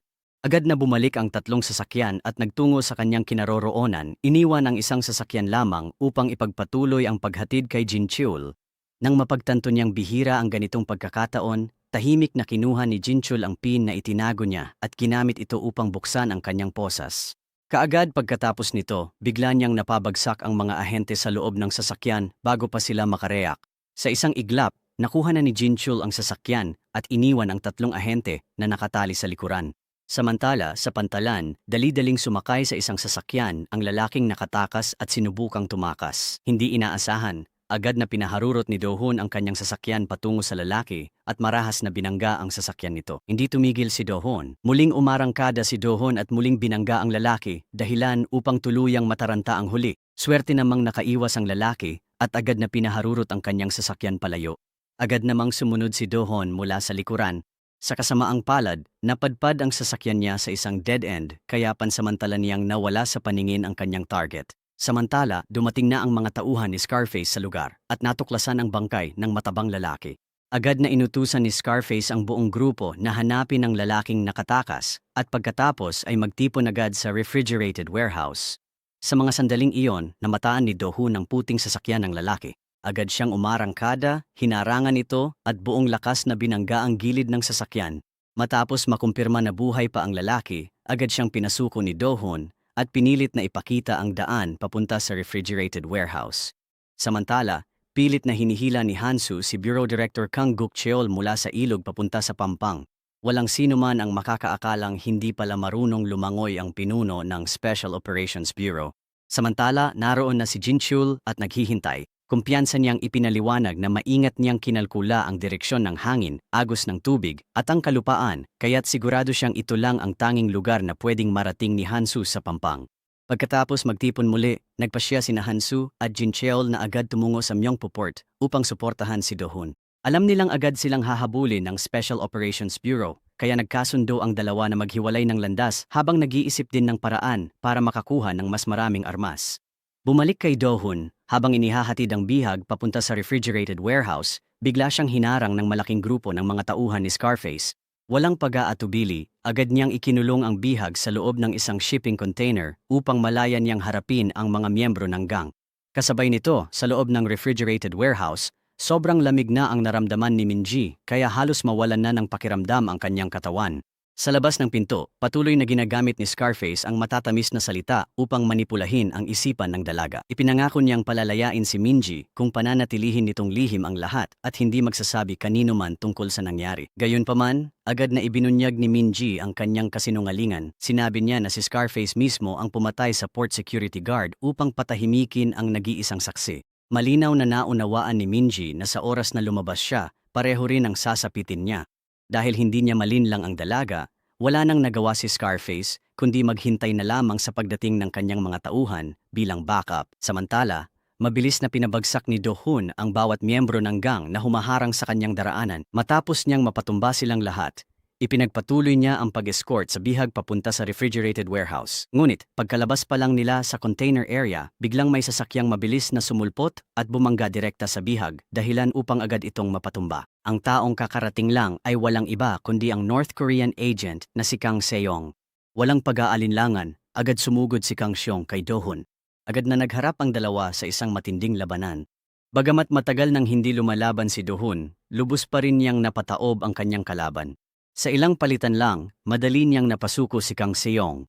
Gayunpaman, wala sa intensyon ni Do-hun na kitilin ang kanyang buhay. Pinili niyang patawarin si Kang Seong at pinayuhan itong bumalik na lang sa kanyang bayan. Ngunit iginiit ni Kang Seong na patayin siya ni Do-hun, gaya ng pagpatay nito noon sa kanyang nakatatandang kapatid. Pagkatapos niyang magsalita, muling sumugod si Kang Seong na puno ng galit. Mabilis na pinabagsak ni Do-hun si Kang Seong at mahigpit na tinanong kung bakit niya iyon sinabi.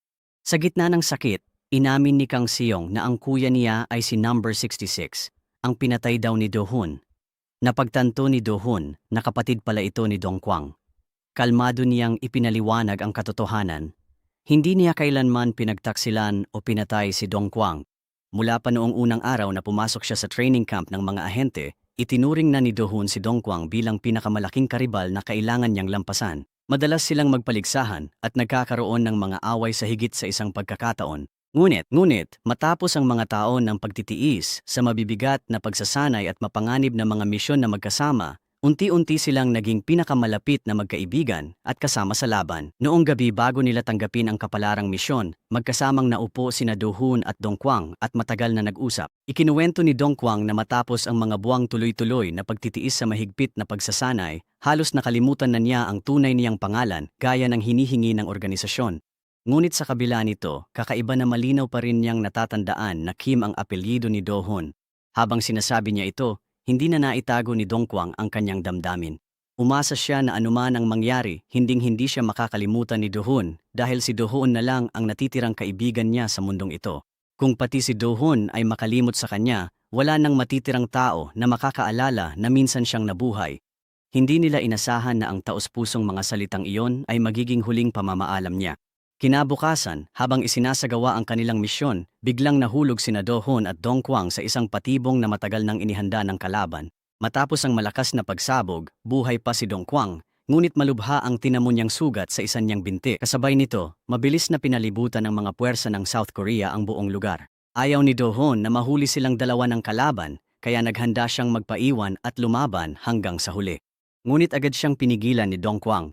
Pinaalalahanan ni Dong Kwang si Do-hoon na tiniis nila ang impyerno sa loob ng maraming taon, hindi para mamatay ng walang saysay, kundi para magpatuloy na mabuhay. Ang huling bilin ni Dong Kwang na mabuhay anuman ang mangyari ang naging pinakamalaking inspirasyon ni Do-hoon na tumulong sa kanyang magtiis sa lahat ng pagsubok sa mga sumunod na taon. Samantala, si Minji ay nakayakap pa rin sa sarili sa isang madilim na sulok ng refrigerated warehouse. Nanginginig ang dalaga sa lamig habang nilulunod siya ng pagsisisi. Hindi mapigilan ni Minji ang sisihin ang sarili sa pagpapabahala sa kanyang ama at paglalagay dito sa panganib. Dahil dito, sinabi niya sa sarili na kailangan niyang mabuhay upang makabalik kay Do-hoon. Sa pag-iisip na iyon, agad na dinampot ni Minji ang isang bakal na pamalo na nakahandusay malapit at naghanda siyang humanap ng pagkakataong iligtas ang sarili. Saktong ganoon, ang miyembro ng gang na nabangga ni Do-hoon gamit ang kanyang sasakyan kanina ay pilit ding bumangon. Paika-ikang lumapit siya sa refrigerated warehouse at sinabi kay Scarface na may lalaking nagpakilalang ama ni Minji na naghanap sa kanya. Nang marinig ang balita, bumunot ng kutsilyo si Scarface at pumasok sa warehouse.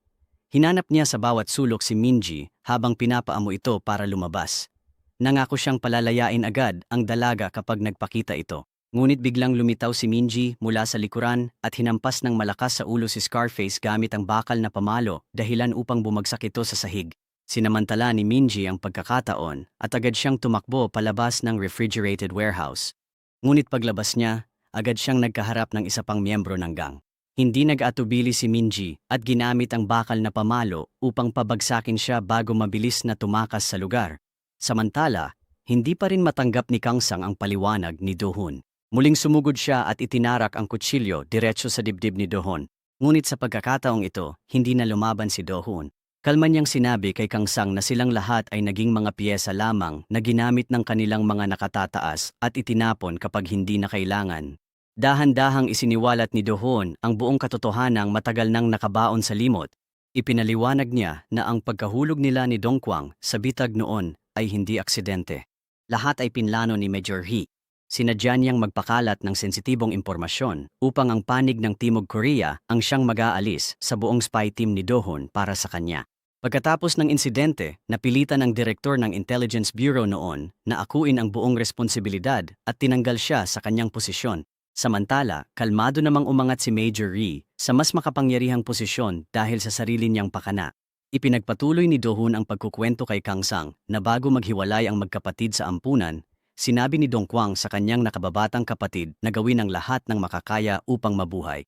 Iyon din ang huling mga salitang iniwan ni Dong Kwang kay Do-hoon bago niya ialay ang kanyang buhay. Dahil dito, ayaw ni Do-hoon na patuloy na mabuhay si Kang-sang sa galit o muling maging biktima ng mga kasinungalingan. Pagkasabi noon, tahimik na tumalikod si Do-hoon at naglakad palayo sa ilalim ng malakas na ulan. Sa lahat ng mga taon na iyon, patuloy siyang nagsikap na mabuhay upang tuparin ang kanyang pangako kay Dong Kwang. Pagkatapos, sinikap din niyang kalimutan ang nakaraan upang maialay ang sarili sa pagpapalaki kay Minji ayon sa huling habilin ng kanyang yumaong asawa.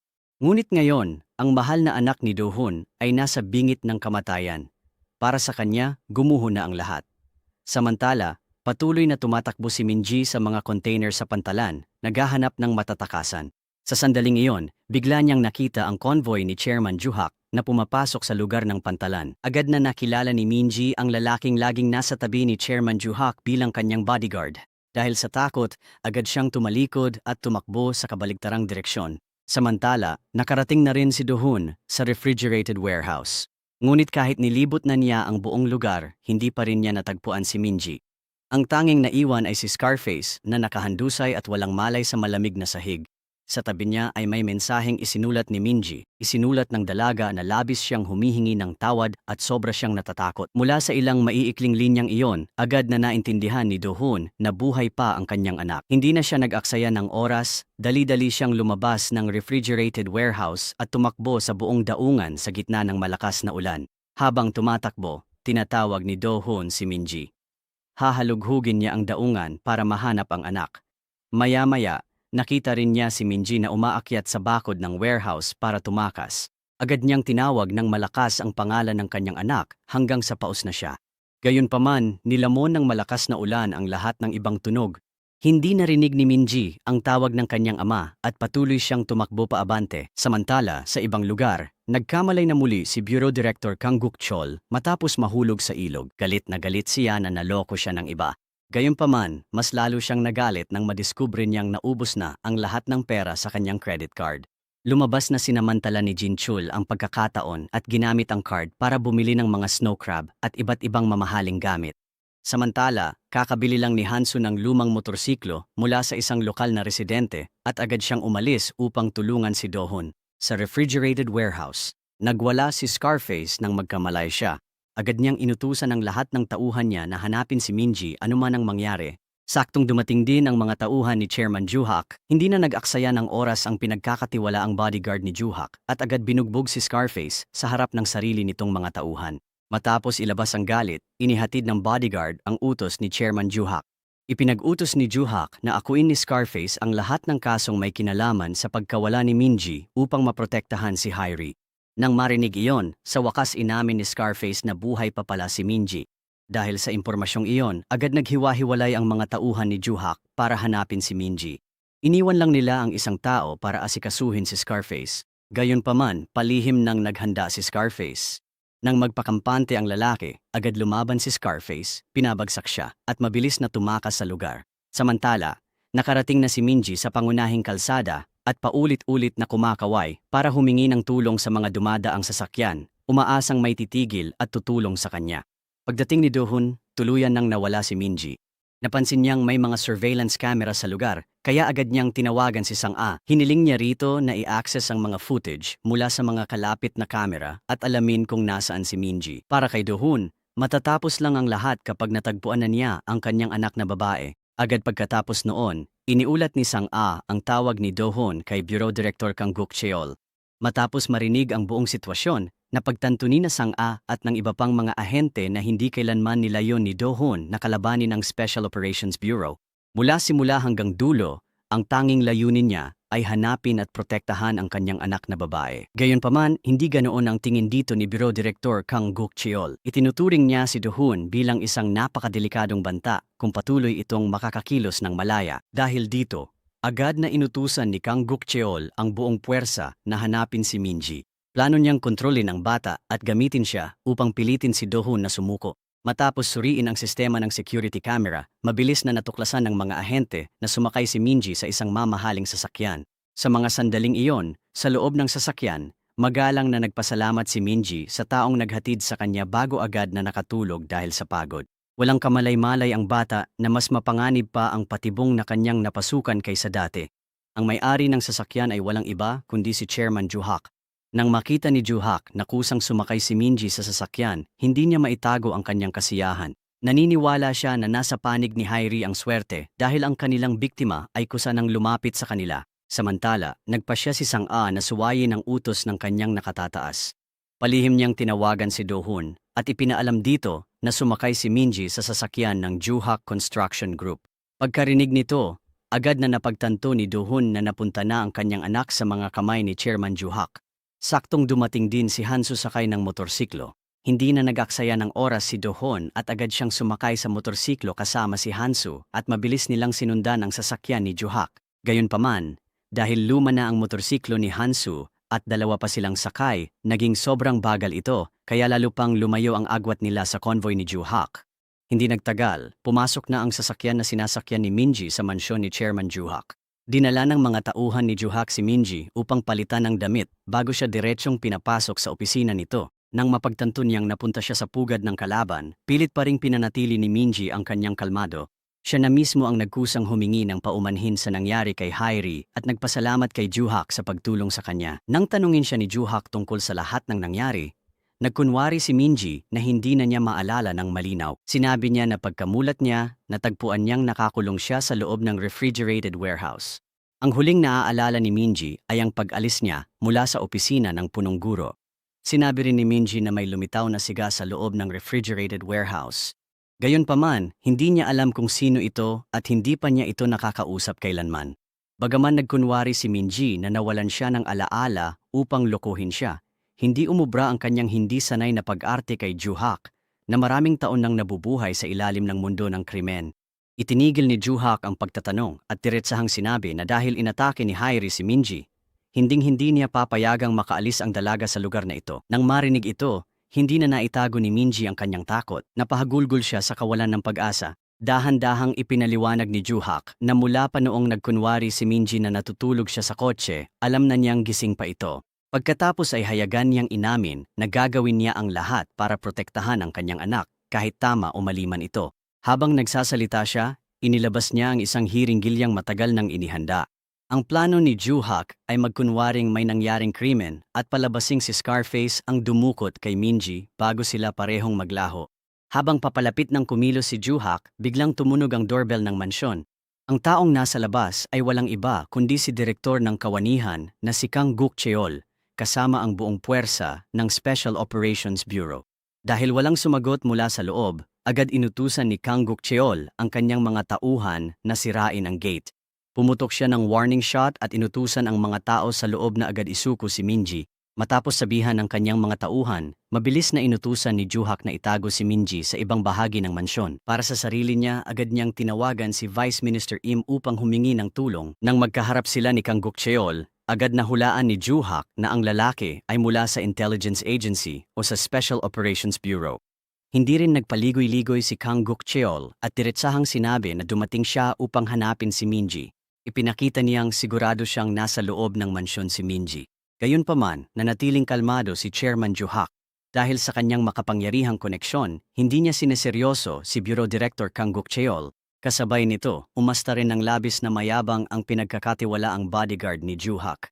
Mag-isa siyang tumayo sa harap ng gate ng mansyon at hayagang hinarap ang buong puwersa ng Special Operations Bureau. Sa loob lamang ng maikling panahon, napabagsak niya ang ilang ahente. Patuloy pa niyang inasar at hinamon ang mga special forces na paputukan siya. Dahil sa mga patakaran ng operasyon, hindi basta-basta magamit ng mga ahente ang kanilang mga armas. Dahil dito, napilitan silang magdepensa lamang laban sa sunod-sunod na pag-atake ng bodyguard. Habang lalong tumitindi ang tensyon sa loob ng mansyon, dumating din sina Dohon at Hansu sa labas ng gate. Gayunpaman, wala ni isa sa kanila ang naglakas loob na sumugod ng padalos-dalos. Alam ni Dohon na isang maling galaw lang ay agad na malalagay sa mas matinding panganib si Minji. Biglang napansin ni Dohon sina Sang-a at Agent Lim na lumilitaw malapit sa mansyon. Agad niyang sininyasan si Hansu na humiwalay sa kanya at makipag-ugnayan sa dalawa. Samantala, biglang nakatanggap ng tawag si Bureau Director Kang Gukcheol mula kay Vice Minister Im. Pagkasagot niya, mahigpit na inutusan siya ni Vice Minister Im na agad bawiin ang lahat ng puwersa mula sa mansyon ni Chairman Juhak. Bagamat galit na galit siya, wala nang nagawa si Kang Gukcheol kundi sumunod. Agad niyang pinamunuan ang puwersa palayo sa mansyon. Gayunpaman, pagkalampas ng convoy sa gate, dalawang sasakyan ang tahimik na humiwalay sa hanay at nagparada sa isang tagong lugar upang ipagpatuloy ang pagmamanman sa bawat galaw.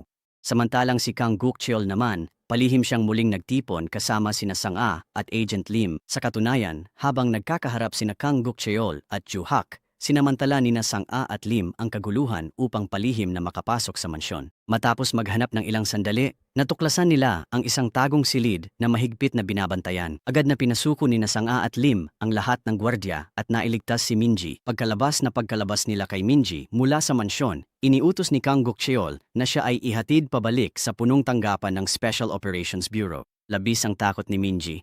Paulit-ulit niyang tinatanong kung sino ang mga taong nasa harap niya at kung saan siya dadalhin. Gayunpaman, walang sumagot sa kanya. Upang mapigilan si Minji sa patuloy na paglaban, napilitan ng mga ahente na bigyan siya ng pampakalma, dahilan upang agad siyang mawalan ng malay. Samantala, napasuko na ni Dohon ang 3 pang ahente at inusisa sila tungkol sa kinaroroonan ni Minji. Matapos niyang malaman na ibinabalik ni Kang Gukchol ang kanyang anak sa punong tanggapan ng Special Operations Bureau, agad na nagnakaw ng sasakyan si Do-hun at mabilis na humabol.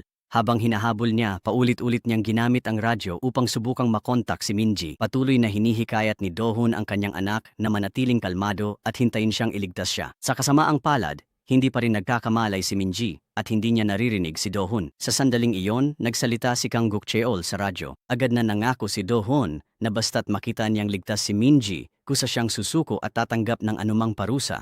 Gayunpaman, hindi naniwala si Kang Gukcheol kay Do-hun kahit kaunti. Naniniwala siyang tanging sa pagkontrol kay Minji niya, mapipilitang sumunod si Do-hun. Samantala, bumalik si Jin Cheol sa Marine Corps Veterans Association upang kumuha pa ng mga armas.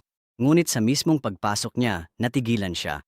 Nandoon na pala ang asawa ni Jin Cheol, nakaupo at hinihintay siya. May hawak pa itong kutsilyo, kaya agad na kinabahan si Jin Cheol. Mahigpit siyang tinanong ng asawa kung saan siya nagpunta nitong mga nakaraang araw at pinaghinalaan pa siyang may ibang babae. Nang marinig ito, dali-daling nagpaliwanag si Jin Cheol. Ikinuwento niya ang lahat ng nangyari nitong mga nakaraang araw mula sa pagkidnap kay Minji at ang pagsugal ni Do-hun ng kanyang buhay para hanapin ang anak hanggang sa pagkakakulong ni Jin Cheol ng pulis dahil tinulungan niyang protektahan si Do-hun. Sinabi rin ni Jin Cheol na nahulog si Han-soo sa ilog at muntik nang mamatay. Matapos marinig ang buong kwento, lumambot na rin ang kanyang asawa at pumayag na tulungan pa ni Jin Cheol si Do-hun. Pagkaalis ng kanyang asawa, agad na inangat ni Jin Cheol ang alpombra sa sahig at binuksan ang isang nakatagong basement. Sa loob nito ay isang buong arsenal na matagal nang nakaimbak doon. Para kay Jin Cheol, bawat sandata sa loob ay kasing halaga ng kayamanan. Gayunpaman, dahil gusto niyang tulungan si Do-hun, nagpasya siyang dalhin ang lahat ng magagamit na sandata na kaya niyang buhatin. Mula granada hanggang mabibigat na machine gun, inihanda ni Jin Cheol ang lahat bago umalis. Samantala, dinala na si Minji pabalik sa punong tanggapan ng Special Operations Bureau. Kasabay nito, palihim na sinusundan ni Han-soo ang convoy. Kanina pa siya palihim na nakakapit sa ilalim ng isa sa mga sasakyan kaya walang nakapansin sa kanya. Dahil dito, matagumpay na nakapasok si Han-soo sa gusali ng Special Operations Bureau na itinuturing na isa sa mga pinakamahigpit ang seguridad sa South Korea. Sa labas, sa utos ni Bureau Director Kang Gukcheol, agad na naipadala ang lahat ng elite tactical units upang palibutan ang punong tanggapan. Alam na alam ni Kang Gukcheol na hinding-hindi susuko si Do-hun sa pagsagip sa kanyang anak na babae. Dahil dito, nakapaghanda na siya ng isang malakihang bitag at hinihintay na lamang na kusang lumitaw si Do-hun. Nang makita ni Sang-a na halos buong puwersa ang pinakilos ni Kang Gukcheol para lang harapin ang isang tao, hindi niya napigilang mabigla. Napagtanto niya na talagang nag-iingat ang kanyang nakatataas kay Do-hun dahil sa kakayahan nito. Sa ilalim ng parking garage, mabilis na napasuko ni Han-soo ang isang ahente at kinuha ang access card nito. Pagkatapos, tahimik siyang nagtungo sa lugar ng interrogation room na may balak iligtas si Minji. Ngunit pagdating niya roon, nadiskubre ni Han-soo na sobrang higpit ng pagbabantay sa pasilyo. May mga special forces na nakapwesto sa lahat ng dako, kaya imposibleng makalapit siya sa karaniwang paraan. Matapos magmasid ng ilang segundo, mabilis na nakaisip ng ibang plano si Han-soo. Nang hiram siya ng kagamitan mula sa isang tagalinis at palihim na gumapang papasok sa ventilation system ng gusali. Sinundan ni Han-soo ang mga dock at nakarating siya sa technical room. Doon, tinali niya ang isang sinulid sa bote ng tubig at gumawa ng sistema ng pagtulo upang tuloy-tuloy na bumagsak ang tubig sa mga kagamitang elektrikal sa ibaba. Matapos ang kanyang setup, agad na umalis si Han-soo sa technical room at nagpatuloy sa paggalaw patungo sa interrogation area. Sa mga sandaling iyon, sa loob ng interrogation room, sinimulan ng tanungin ni Kang Gukcheol si Minji. Ikinuwento niya kay Minji ang buong katotohanan tungkol sa pagkakakilanlan ni Do-hun. Sinabi ni Kang Gukcheol na ang ama ni Minji ay minsang naging kilalang espiya na namuhay sa anino sa loob ng maraming taon gamit ang pekeng pagkakakilanlan. Sabi niya, itinago ni Do-hun ang lahat para protektahan ang anak. Upang iligtas si Minji, handa siyang harapin ang anumang bunga at gumawa ng mga seryosong insidente. Tinanong naman ni Kang Gukcheol kung bakit ikinulong ni Chairman Ju-hak si Minji. Gusto niyang malaman kung anong lihim ang itinatago ni Do-hun at Ju-hak. Sa harap ng mga tanong na yon, tapat na sinabi ni Minji ang lahat ng kanyang nalalaman. Sinabi niya na pinalo siya ni Haeri sa ulo gamit ang isang ladrilyo. Pagkagising niya, natagpuan niyang nakakulong siya sa loob ng refrigerated warehouse. Pagkarinig nito, napangiti na lang nang walang magawa si Kang Gukcheol. Hindi niya inasahan na ang isang insidente na kinasasangkutan ng napakaraming ahensya ay nag-ugat lamang sa alitan ng mga estudyante sa high school. biglang lumitaw si Vice Minister Im sa headquarters. Matapos matanggap ang ulat, agad na ipinag-utos ni Kang Gokcheol na ilipat si Minji sa ibang lugar para sa kanyang kaligtasan. Kasabay nito, kakarating lang ni Hansu sa interrogation room. Sa kasamaang palad, nailipat na si Minji sa isolation room bago pa siya dumating. Pagpasok pa lang ni Vice Minister Im sa meeting room, agad niyang sinermunan si Kang Gokcheol dahil sa pagpapadala ng puwersa upang salakayin ang mansyon ni Chairman Ju Hak nang walang pahintulot. Gayunpaman agad ding inutusan ni Vice Minister Im si Kang Gokcheol na ibigay sa kanya si Minji. Habang matindi ang pagtatalo ng dalawa, palihim na natagpuan ni Hansu ang isolation room kung saan nakakulong si Minji. Hindi pinalampas ni Hansu ang pagkakataon at mabilis niyang tinulungan ang dalaga na gumapang papasok sa ventilation system upang makatakas. Samantala, lalong tumindi ang tensyon sa pagitan ni Kang Gokcheol at Vice Minister Im. Hayagang inakusahan ni Kang Gokcheol si Vice Minister Im ng pakikipagsabuatan sa Juhak Construction Group at pag-abuso sa kapangyarihan upang pagtakpan ang maraming paglabag. Pinalaan din niya na kung ibibigay si Minji sa Juhak, lahat ng sangkot ay kailangang harapin ang galit ni Dohon. Habang tumatakas sa ventilation system kasama si Hansu, hindi napigilan ni Minji ang kanyang kuryosidad at nagtanong kung totoo bang naging espiya ang kanyang ama noon. Nag-isip muna si Hansu ng ilang segundo bago nagpasya na sabihin ang totoo sa kanya. Kinumpirma niya na naging espiya nga noon si Dohon, ngunit lahat ng iyon ay bahagi na ng nakaraan. Sa mismong sandaling iyon, nagsimulang umandar ang planong inihanda ni Hansu kanina. Tumulo ang tubig mula sa bote papunta sa electrical system na naging sanhi ng short circuit sa buong sistema. Sa isang iglap, naputol ang kuryente sa buong gusali. Lumusob sa kadiliman ang buong punong tanggapan ng Special Operations Bureau. Agad na umalingawngaw ang mga sirena ng alarma sa lahat ng dako. Sinamantala ni Hansu ang kaguluhan at mabilis na dinala si Minji pababa sa underground parking garage. Ngunit pagdating nila sa basement, napaligiran agad sila mula sa lahat ng direksyon ng isang malaking unit ng Special Forces. Nakatayo sa unahan ng hanay, may kumpiyansang ngiti si Kang Gokcheol sa kanyang mukha. Naniniwala siyang sa pagkakataong ito ay ganap na niyang kontrolado ang sitwasyon at walang sinuman ang makakaalis kay Minji mula sa lugar na ito. Dahil sa sobrang panganib ng sitwasyon, mabilis na sinabi ni Hansu kay Minji na kapag nagbilang siya ng 3, kailangan niyang tumakbo ng buong bilis papunta sa emergency exit at huwag na huwag siyang lilingon. Ngunit bago pa matapos magbilang si Hansu, iniutos na ni Kang Gokcheol sa buong puwersa na sabay-sabay silang magpaputok. Sa sandaling tila na wala na ang lahat ng pag-asa, biglang sumabog ang isang napakalakas na pagsabog sa gitna ng parking garage. Ang taong sumagip sa kanila ay walang iba, kundi si Jinchul. May daladalang grenade launcher sa balikat. Paulit-ulit na nagpaputok si Jinchul ng mga smoke grenade at stun grenade sa hanay ng Special Operations Bureau. Sa isang iglap, nabalot ng makapal na usok at alikabok ang buong basement, dahilan upang magulo ng husto ang pormasyon ng kalaban.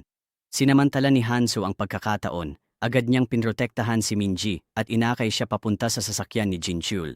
Habang sinusubukan ni Hansu na iligtas si Minji, mag-isa namang nanatili si Jinchul sa likuran nila at patuloy na nagpaputok upang pigilan ang pagsulong ng Special Forces. Dahil sa matinding putok na pinakawalan ni Jinchul, walang ahente ang naglakas loob na lumapit ng basta-basta. Gayunpaman, pagdating ni Hansu at Minji sa sasakyan, natuklasan nilang nakalock pa rin ang mga pinto. Paulit-ulit na sinubukan ni Hansu at Minji na buksan ang mga ito, ngunit wala talagang gumana. Agad napansin ni Kang Gokcheol na may kakaiba. Napagtanto niya na marami nang naiputok si Jinchul, ngunit wala ni isa sa puwersa ng Special Operations Bureau ang nasaktan o napatay. Doon lamang napagtanto ng lahat na ang lahat ng bala na ginamit ni Jinchul ay mga training ammunition lamang.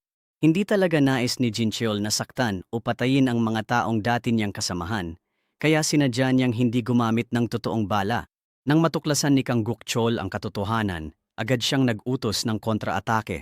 Nagbukas ng matinding putok ang Special Forces papunta sa sasakyan. Sa loob lamang ng maikling panahon, butas-butas na ng bala ang sasakyan. Sa katunayan, may dala pa ring totoong bala si Jinchul. Gayunpaman, hindi niya magawang paputukan ang mga taong minsan ding nagsuot ng parehong uniforme niya.